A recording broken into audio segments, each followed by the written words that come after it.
Self-justification. It is a dangerous habit. Constant self-justification will be still more dangerous. So the topic we are going for discussion is on self-justification. Here in the course, when a dangerous habit of constant self-justification becomes strong in sadhak, you will be habituated. This habit will be coming again and again with you. You will be having no option then. It is impossible to turn him in this part of his being to the right consciousness. Very difficult to turn him back to the track. I mean to the right consciousness. Very difficult. And action become at each step. The preoccupation is to justify himself. Anyway, he will try whatever may be the result. I can remember one message from mother. When there is a quarrel, both are at wrong. Both are at wrong. You can't justify that I am right, he is wrong. He just, just tried to make me aggressive. He came aggressed. So many ways you try to defend. But if there is a quarrel, quarrel is a quarrel and both are wrong. Not a single person. Okay, he is teasing you and you got aggressive.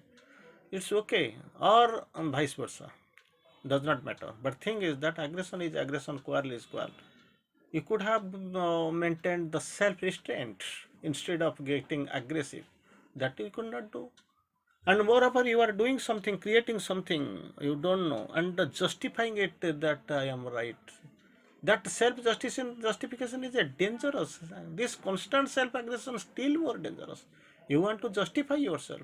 That argument is there. So what sadhana you are doing here? You want to go for arguments. You want to go for the self-justification. You have to put yourself to prove yourself that you are right, others are wrong. It is not the right attitude at all. His mind rushes at once to maintain his own idea. Mind, it has got its limitation. With this limitation, he wants to justify himself. He wants whatever he is doing, he is speaking, he is writing, he is arguing, he is placing, everything is right.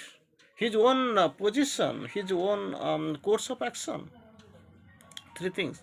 His mind rushes at once to maintain his own idea, own position, and the third, own course of action. Whatever it may be, mind is the inferior person, that perverse reflection of the super mind. And with that mind, it has got very much limitation. And with this limitation, you want to prove whatever you are doing is right and everything is wrong on other part. And not once or twice, it is a constant self-justification. It is dangerous and still more dangerous you can be. This he is ready to do by any kind of argument. That's what already told. This is our argument and counter argument. You will be trying to justify at any moment. I have seen a big one cat having two legs, having two tails, 8 legs, like this. Sometimes exceptionally one may be positive or one negative, but actually constantly I have seen 2 legs, 2 heads, 4 eyes. How it can be? And you want to justify with arguments, and your mind rushes in like everything with its own idea, own proposition, own preoccupation, own course of action, because only thing it knows that it want to justify himself. Self-justification, that is not other thing else. Here in the course it is dangerous, still more dangerous, because this habit very difficult to change over. You can't turn him back to the track. That is the problem. To the right consciousness and the right action, it is very difficult to bring him out. Very difficult. It is a dangerous motive that the sadhaka must be able to know. It is not in any no way it is helpful. Argument, counter argument, lying, arguing, and justifying, denying others' argument or others' state of mind. It is not at all feasible or a positive sign at all. Still then we do, and we must think It is a bad habit at all. It is not a useful habit or needful attitude in sadhana. Again, Sri Aurobindo goes forward. Self-justification keeps the wrong movement going because it gives the mental support. It's the whole thing lies in your mind. Mental support. Yes, whatever I am doing, I am justifying through arguments and counter arguments. It is then this is my own idea, my own position, my own proposition, my course of action. I am providing the mental support in all the ways. It is no aid desirable. Keeps the wrong movement going because it gives the mental support. Self justification is always a sign of ego and ignorance. Two things. Sign of ego and ignorance. Ignorance you don't know, try to prove. And no, second thing is ego and ignorance. You want to put on others. You want to justify your statements, justify your action through argument, counter argument. You support mentally. If that boldness is there, you will be shouting like anything. You will be quarreling like anything. These are all anti-yogic. In no way helpful in the process of sadhana. When one has a wider consciousness, one knows each other has its way of looking at things. He knows my way of looking at things and your way of looking at things are different. So we must be little bit considerate. Whatever I say right now, right now, it may vary after some time. Whatever comment whatever the conclusion I have drawn right now may vary after half an hour or maybe a couple of days later.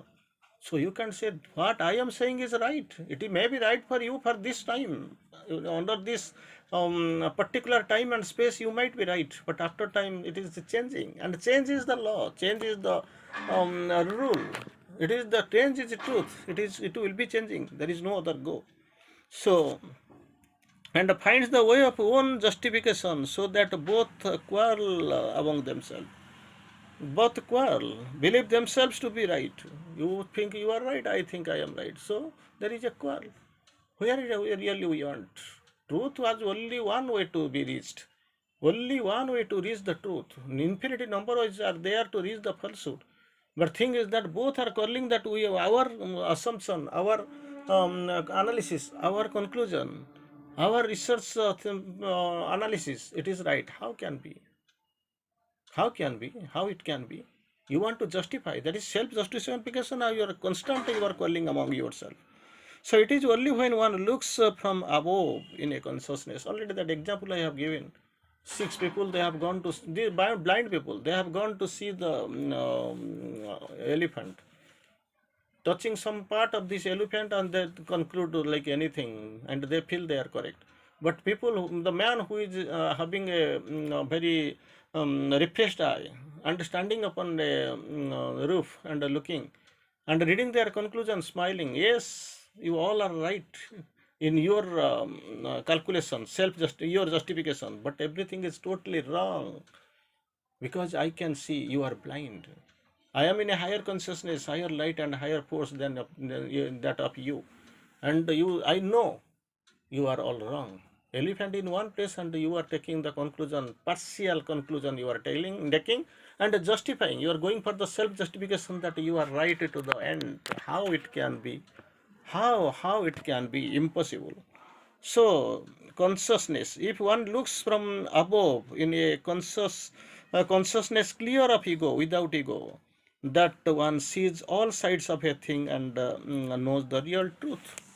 That he sees all sides of the thing and also the real truth that he knows. That is what. The yoga can only be done to end by those who are in total earnest about it. Total earnest about it. For them, it is there. It has Sri Aurobindo and Mother. They have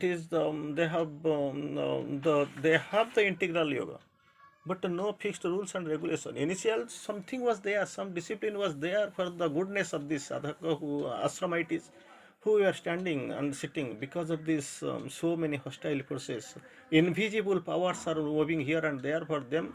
Something was imposed upon them. Some discipline was made for them, but at later on it was found freedom is absolutely necessary. They made you free to roam, to think, to feel, to pursue, to go on like this.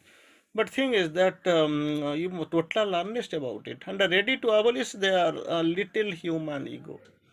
Human ego, whatever may be, however, in which way we see, in what medium we try to move them on. But thing is that it is very little, very confined, very narrow, and its demands in order to find themselves in the divine. That is what. That is what. Everything has to be surrendered near the divine. It can't be done in the spirit of levity or laxity. No way. Can't be done in the spirit of levity and or laxity. The work is too high and difficult. Already you have to know. The work is too high and difficult. The advanced powers in the nature are too ready to make advantage of these least sanctions, lower nature, bad forces. They are ready to take advantage of your loopholes and the least sanctions, smallest opening.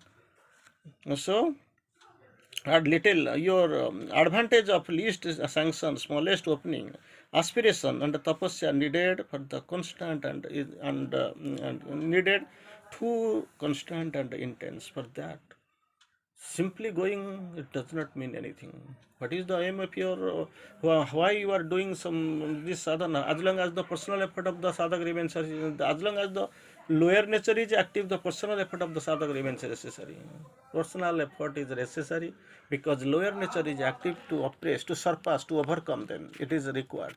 But see, simply you are mad after this lower nature, that the age is gone, time is gone, you are about to die. Still, this lower nature is active. What hell you are doing? Personal effort, it has got its destiny, it has got its rule. Suppose somebody has come to encolor your house. He is a good mason, he is a good man capable of coloring your house. He has come for that. For that, actually, it is a old house. Simply, he has to cover up some crack will be there, something will be bad, some discoloration is there. He has to actually finish them up. Then he will color them new. And for a year